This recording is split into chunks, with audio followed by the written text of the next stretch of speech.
Boa noite, gente. Estamos de volta aqui. Vamos agora falar sobre o capítulo 16. Do capítulo 11, líquidos e soluções, só não foi falado sobre a parte de sólidos, retículo cristalino, célula unitária, e essa parte é opcional, tá? É optativa, recomendo principalmente o pessoal da física. Os físicos podem achar interessante essa leitura do restante do capítulo 11, mas aqui para a maioria não será necessário. Então vamos aqui retomar hoje, no dia 22 de outubro, quinta-feira, capítulo 16, equilíbrio ácido-base. Bem, vamos fazer uma breve revisão sobre as definições, conceitos fundamentais de ácidos e bases. Ácidos.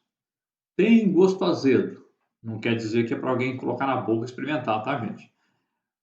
Vinagre azedo, que tem ácido acético. Limão, laranja, frutas cítricas, né, são azedas porque tem um ácido cítrico. Leite azedado tem um ácido lático. Então, muitas substâncias orgânicas formam ácidos fracos, ácidos orgânicos, e que nós conhecemos o sabor azedo dessas comidas. Mas o único ácido que todo mundo já experimentou algum dia na vida, quando vomita, né, quando a gente tem vômito, vem o suco gástrico do estômago e dá aquela queimação desagradável, né, na garganta, sai até pelo nariz às vezes, né, além da boca. Porque o suco gástrico dos nossos estômagos contém HCl, o ácido clorídrico. Então, aquela sensação de queimação, aquele ardor que vem na garganta, é justamente pela acidez do ácido clorídrico. O pH na nossa boca, que contém saliva, as enzimas como pitialina, pH da boca é ligeiramente alcalino, 7,5, 8 no máximo. Né?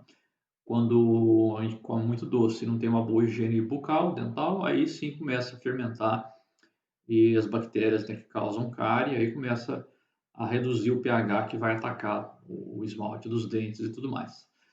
Mas, normalmente, o pH da boca não é ácido.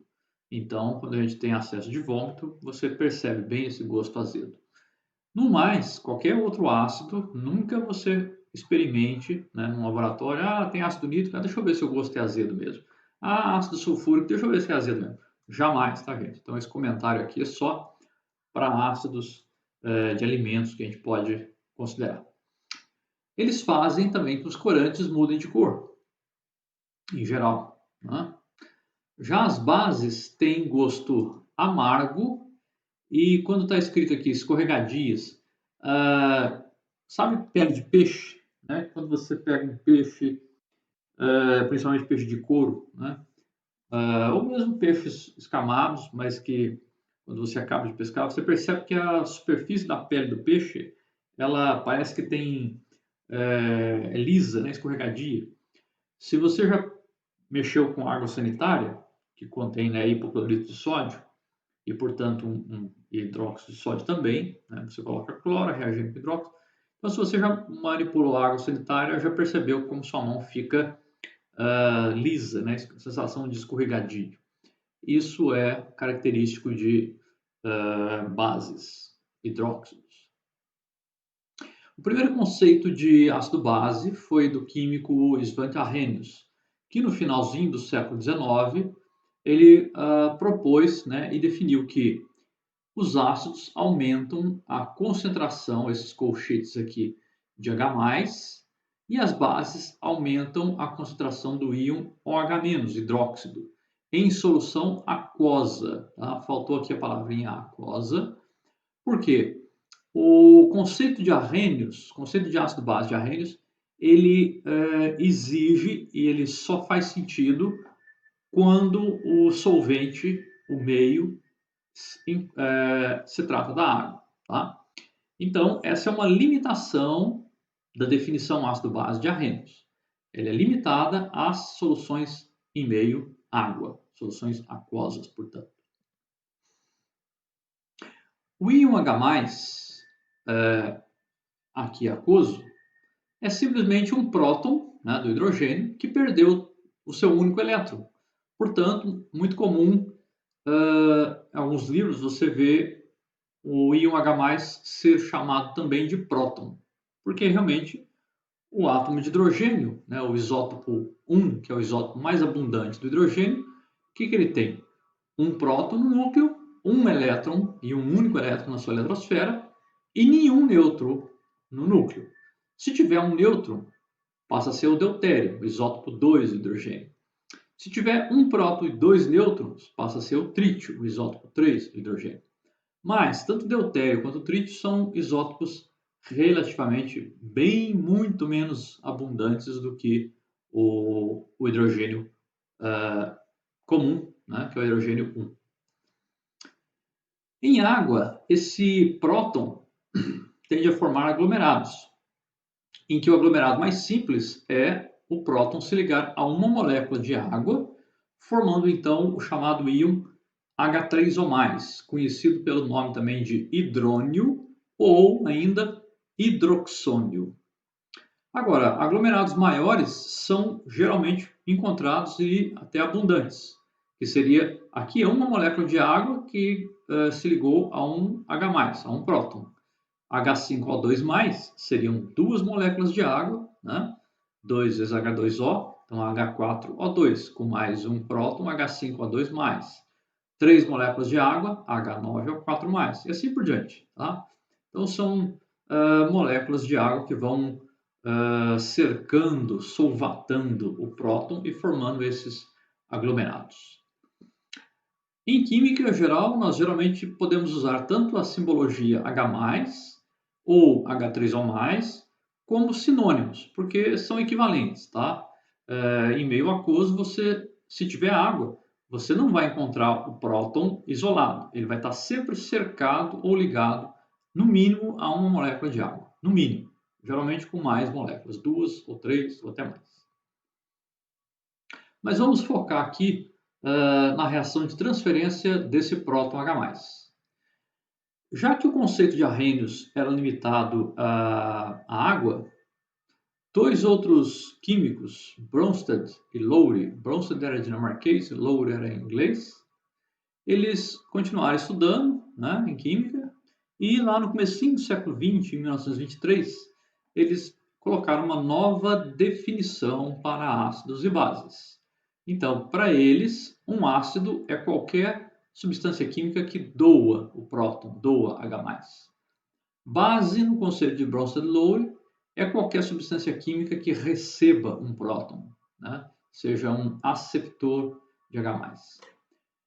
E vejam que, nesse conceito, a base de Bronsted-Lowry não precisa conter o íon hidróxido e não precisa necessariamente envolver água, tá? Nem mesmo em fase líquida, como a solução aquosa. Se você pensar um gás HCl, HCl gasoso, e pensar em amônia NH3 gasoso, você tem uma reação de transferência de próton de HCl, moléculas de HCl, transferindo seu próton ácido, que é o H do HCl, para a molécula NH3, formando então o cátion NH4+, e o ânion cloreto, e aí os dois gases, amônia NH3 e HCl, acabam reagindo, neutralizando um ao outro e formando um sal sólido, que é o sal cloreto de amônio. E essa reação ocorre, mesmo na ausência de água. Tá? Então vejam que o conceito de Bronsted-Lowry não obrigatoriamente tem que conter água para a reação ocorrer. O que é uma substância anfótera? A palavra anfótera significa em química que a substância pode se comportar como ácido, mas também pode se comportar como base. Como assim? Vai depender de com que outra substância ela está reagindo. Se a outra substância for mais ácida do que essa, então ela se comporta como base. Se ela for a substância que é mais ácida do que a outra, então ela é que vai protonar a outra e, portanto, ela se comporta como ácido. A água é bem um exemplo de substância anfótera. frente a um ácido inorgânico forte, como por exemplo o ácido sulfúrico, ou nítrico, clorídrico, perclórico, etc., a água sempre vai se comportar como base, aceitando o próton. Por outro lado, se você coloca a água na presença de uma outra substância, como por exemplo a amônia, tá? Que é solúvel em água, a amônia gasosa, a temperatura e pressão ambiente. Se você borbulhar o gás amônia em um recipiente contendo água, vai formar a solução de hidróxido de amônio, porque as moléculas de água, parte dessas moléculas, vão protonar a molécula de amônia, NH3, formando então o íon amônio, NH4+, que fica dissolvido na água. Aqui está esquematizado, por exemplo, uma molécula de HCl, que é um ácido 1, e que ao reagir com a água, aqui é uma molécula de água, que é a base 2, dará então a formação do ânion cloreto e o ácido aqui H3O+, ou hidrônio. É interessante essa observação aqui. Vejam que ácido 1, verde, base 1, verde. Não porque o cloro seja verde, tá, gente? O gás cloro, ele realmente tem uma coloração verde, esverdeada. Mas não por isso, tá? Agora, o que é interessante distinguir aqui? Que você tem do lado dos reagentes, né? Aqui à esquerda da seta de reação, um ácido, e do outro lado, que são os produtos, vejam que o ácido 1 é o HCl, cloreto Cl- é a base 1. Vice-versa, a base 2 que reagiu aqui, que é o reagente, ela depois, como produto, ela vai se transformar em uma outra substância, que é o chamado ácido 2. E aqui nós temos o que é chamado conceito conjugado, ácidos e bases conjugadas de Bronsted e Lowry. Nós dizemos que o cloreto, o ânion, íon cloreto Cl-, ele é a base casada, conjugada do ácido HCl. De outra forma, podemos dizer que o íon hidroxônio H3O+, é o ácido conjugado da base H2O, neste caso. Tá? Por que aqui a água foi considerada como base? Porque ela que aceitou um próton ser transferido do HCl para ela. Então, ela atuou como base. O HCl foi ele que protonou a molécula de água. Então, ele é o ácido. Mas nós podemos considerar que depois, numa etapa seguinte, isso aqui fosse um equilíbrio. Tá? É que o equilíbrio é tão fortemente deslocado nesse sentido, porque a constante de equilíbrio aqui é muito, o valor magnitude dela é muito alto, então praticamente a reação se dá exclusivamente da esquerda para a direita. Mas, caso se tratasse de um ácido mais moderado, mais fraco, a reação reversa, ou seja, da direita para a esquerda, então seria o contrário. Então seria o H3O+, que estaria protonando o cloreto para regenerar água e HCl. Então o HCl protonou água, portanto o HCl é um ácido. H2O recebeu um próton do HCl, é uma água que se comportou como uma base. Forças relativas de ácidos e bases. Quanto mais forte é um ácido, mais fraca será a sua base conjugada.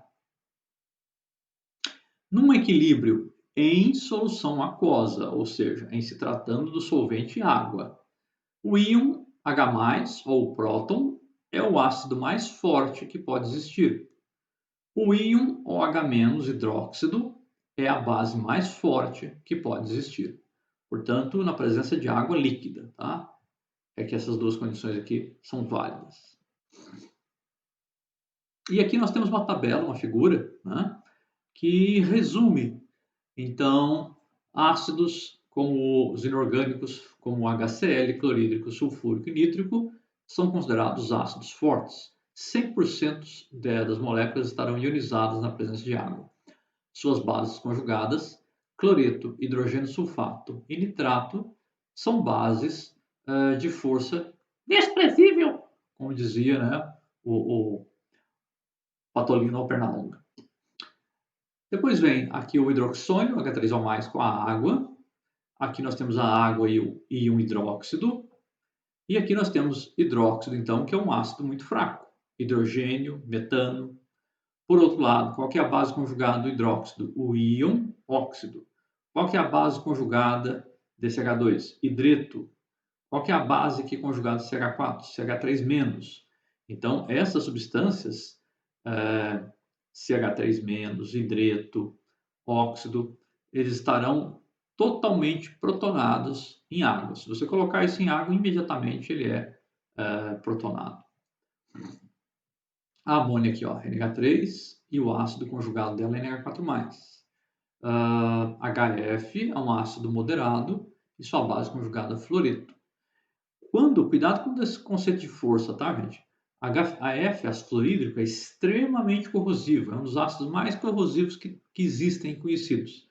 Ele é terrível para corroer, inclusive ferida, tecido, carne e tudo mais, tá? Então aqui o conceito de força em termos de constante de ionização não está diretamente ligado ao poder corrosivo ou de reagir de um ácido, tá? Muito cuidado quanto a isso. Continuando aí sobre forças relativas, qualquer ácido ou base que é mais forte do que o próton H+, ou que o ânion hidróxido, reage estequiometricamente para produzir H+ hidróxido. A base conjugada num ácido forte, por exemplo, um ácido clorídrico, o ânion cloreto é a base conjugada do ácido forte HCl, vai ter uma propriedade, então, base muito fraca, né? Da mesma forma, o ácido conjugado de uma base forte tem propriedade ácido-base, como eu ironizo aqui, brincadeira, patolino para perna longa, desprezível, né? Alta ionização da água. Produto iônico da água. Em água pura, por mais que ela esteja puríssima, destilada, desionizada, desmineralizada, etc., sempre ocorre o seguinte equilíbrio. Uma molécula de água no estado líquido pode se auto-reagir com outra segunda molécula de água, né? Então, aqui, digamos que é a molécula de água 1 e a molécula de água 2. Duas moléculas de água diferentes. Uma molécula vai transferir próton para a segunda molécula, de tal maneira que a segunda molécula se transforma em H3 ou mais, e o hidroxônio, e já que a primeira molécula perdeu um dos seus hidrogênios, o que sobra dela? O íon ânion hidróxido, OH-. Se a temperatura for de 25 graus Celsius, nós escrevemos a seguinte constante de equilíbrio. A constante de equilíbrio dessa reação vai ser o quê? Produto matemático das concentrações, entre colchetes, dos íons hidroxônio por hidróxido e a concentração de água ao quadrado. Mas, como essa concentração de água é constante, nós incorporamos essa parte do denominador aqui em cima e vira uma única constante, tá? Essa constante, então, passa a se chamar de Kw, W water em inglês, e aí fica o chamado produto dos dois íons que a água forma. Em água, nós temos sempre uma pequena quantidade de íons H3 ou mais e a mesma quantidade, por causa da estequiometria, dos íons hidróxido. Sendo que, na temperatura de 25 graus Celsius, água pura, o valor dessa constante Kw é de 1,0 vezes 10 a menos 14. E esse processo é chamado, então, de autoionização da água, ou seja, a água se ioniza a si mesma, a ela própria. O valor dessa constante aqui só muda quando a gente muda a temperatura. Escala de pH. Na maioria das soluções, a concentração de H+ aquosa costuma ser pequena. Então a gente define uma outra escala que os químicos utilizam muito, que é chamada escala de pH. P de potencial hidrogeniônico. Esse P corresponde a menos logaritmo na base 10, nesse caso do pH, da concentração de H3 ou mais, que é a mesma coisa que menos log decimal de H+. Vice-versa, a gente poderia definir também POH, nesse caso potencial hidroxiônico, hidroxila, menos log na base 10 da concentração do íon OH-, hidróxido. Se a água for neutra e tiver a 25 graus Celsius, então já que as concentrações de H+ e OH- são iguais, idênticas, então pH vai ser igual ao POH, que vai ser igual a 7,00, exatamente. Em soluções ácidas, nós temos concentração de H+ acima de 10⁻⁷, portanto, como é o sinal trocado aqui do logaritmo, sinal negativo, então o pH vai ser menor do que 7. Em soluções básicas ou alcalinas, a concentração de H+ se torna menor do que 10⁻⁷, e, portanto, o pH se torna maior do que 7. Quanto maior o pH, mais baixo o pOH e mais alcalina a solução, e vice-versa. A maioria dos valores de pH e pOH é expressa entre 0 e 14, mas não existe limites teóricos dos valores de pH ou de pOH. Por exemplo, o pH de HCl 2 mol por litro vai ser igual a menos 0,301. Agora, um pHmetro, um instrumento de leitura de pH, ele só é linear, ele só faz leituras confiáveis e estáveis na faixa que vai tipicamente de 0 a 14. Então, por exemplo, uma solução que fosse exatamente 1 mol por litro teria pH 0, pOH 14, e essas respectivas concentrações de H+ e OH-. Suco gástrico é da ordem de 0,1 mol por litro, então tem um pH 1, é aquele que nós estávamos falando do vômito da queimação. Suco de limão é quase 0,01. Refrigerante do tipo cola, Coca-Cola, vinagre, é da ordem um pouco acima de 1 a 2 vezes 10⁻³ pH 3. Tomate, 10⁻⁴. Café, pouco maior que 10⁻⁵. Água da chuva, pouquinho maior que 10⁻⁶. Leite, sangue humano, lágrimas, é bem ao redor de 10⁻⁷, pH neutro. Clara de ovos, água do mar, ligeiramente maior do que 7. Solução de bicarbonato de sódio, maior do que 8 pH. Bórax, pH 9. Leite de magnésia, pH 10. Água de cal, pH 11. Amônia doméstica, pH 12. Alvejante, água sanitária, ao redor aqui de entre 12 e 13. E solução de hidróxido de sódio 0,1 mol por litro, então pH 13. Se você pegar NaOH 1 mol por litro, vai dar pH 14, né? pOH 0, pH 14. Outras escalas P. Então, em geral, em química, nós temos a seguinte notação. P de alguma coisa x corresponde a menos logaritmo na base 10 dessa coisa x. Exemplo, pKw corresponde a igual a menos logaritmo decimal do valor de kW. Se o kW da água é 10 a menos 14, na temperatura de 25 Celsius, 298 Kelvin, o pKw, então, seria menos logaritmo do produto iônico da água, que é igual a 14. Ora, se as concentrações de H+ são iguais às de OH-, então pH mais pOH é igual a 14. Aqui o que foi feito? Aqui se aplicou o logaritmo do produto matemático, né, que é a soma dos logaritmos. Só que o sinal de menos está para fora do logaritmo, então ficou menos log de H+, menos log de hidróxido. Menos log de H+ é a definição de pH, menos log de OH- é a definição de pOH. Portanto, pKw também é igual a soma de pH mais pOH, que é igual a 14. Medidas de pH e a escala. O método melhor para se medir um pH é usar um pHmetro, um medidor eletrônico de pH que envolve um eletrodo de vidro, geralmente. Agora, alguns corantes mudam de cor quando o pH varia. Esses são chamados indicadores ácido-base coloridos. São menos precisos que os medidores de pH, mas são bastante práticos e baratos também. Alguns indicadores não têm uma mudança acentuada como função do pH. A maioria dos indicadores tende a ser vermelho em soluções mais ácidas. E essa figura resume as mudanças de cor de alguns indicadores. O que é chamado violeta de metila, ele muda de amarelo para violeta ao redor ali de pH entre 0 e 1, mais ou menos. O chamado azul de timol, ele muda de vermelho até aproximadamente pH 2 para laranja e depois amarelo. Ele permanece amarelo entre pH aproximadamente 2,5 até 8.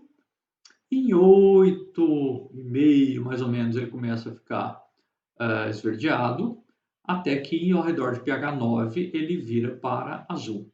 Então veja que ele passa por vermelho, laranja, amarelo, verde e azul, né? Azul de timon. E ele tem duas viragens então de pH. O chamado alaranjado de metila, metilorange, ele muda ao redor de pH 4, de vermelho para amarelo, passando pelo laranja. Vermelho de metila também muda de vermelho para amarelo, ao redor de pH 6, mais ou menos. O azul de bromotimol, ele é amarelo até pH 6, ao redor de pH 7 ele fica esverdeado, acima de 7,5, mais ou menos, ele fica completamente azul. Fenolftaleína. Fenolftaleína vai virar de incolor e meio ácido para um rosa bem pink, bem característico da fenolftaleína, ao redor de pH 8, 8,5. O amarelo de alizarina, R, ele muda de amarelo para vermelho, passando através do laranja, por volta do pH 11.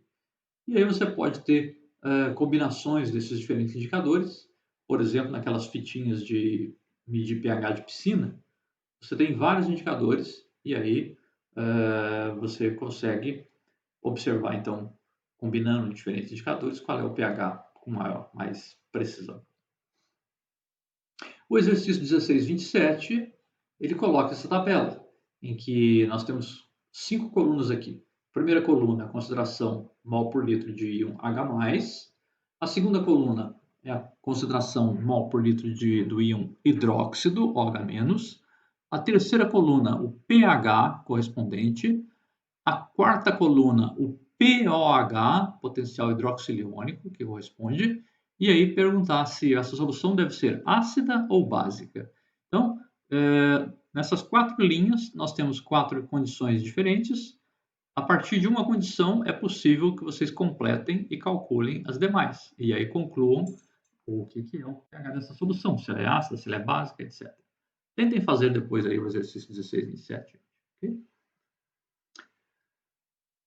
Ácidos fortes. Os ácidos comuns mais fortes são também chamados ácidos inorgânicos, como, por exemplo, o ácido clorídrico, ácido bromídrico, iodídrico, ácido nítrico, ácido clórico, HClO3 é o ácido clórico, HClO4 é o ácido perclórico e ácido sulfúrico. A título de informação, de curiosidade, para vocês saberem, tanto o ácido nítrico quanto o ácido perclórico, a venda deles no Brasil é controlada pelo Ministério do Exército, porque ácido nítrico e perclórico são usados na fabricação de explosivos. Tá? Então, tem controle, a compra é controlada pelo Ministério do Exército. Ácido clorídrico em grandes quantidades costuma ser controlado também pela Polícia Federal por causa do refino de drogas como cocaína. Todo ácido forte é também um eletrólito forte. Todos os ácidos fortes ionizam completamente em solução. Por exemplo, o ácido nítrico HNO3 aquoso, na presença de água, ele protona a água formando o íon hidroxônio e sobra do ácido nítrico o quê? A sua base conjugada, que é o ânion nitrato. Se o ácido nítrico é um ácido forte, sua base conjugada nitrato vai ser uma base fraca. Uma vez que H+ e H3O+, próton e hidroxônio, são usados de maneira intercambiável, também podemos escrever como se estivesse ignorando a presença de água, mas é importante saber que ela está lá, né? Senão o conceito de ácido Barth-Arrhenius nem se aplicaria. Então, nós podemos também simplificar e escrever, que também é correto, HNO3, reação, seta de reação, H+, nitrato. Tá? A única diferença dessa para essa equação é que aqui fica explícita a participação da água. Não é que seja mais correta, tá, gente? Ela nos ajuda a lembrar que a água participa da ionização desse ácido forte.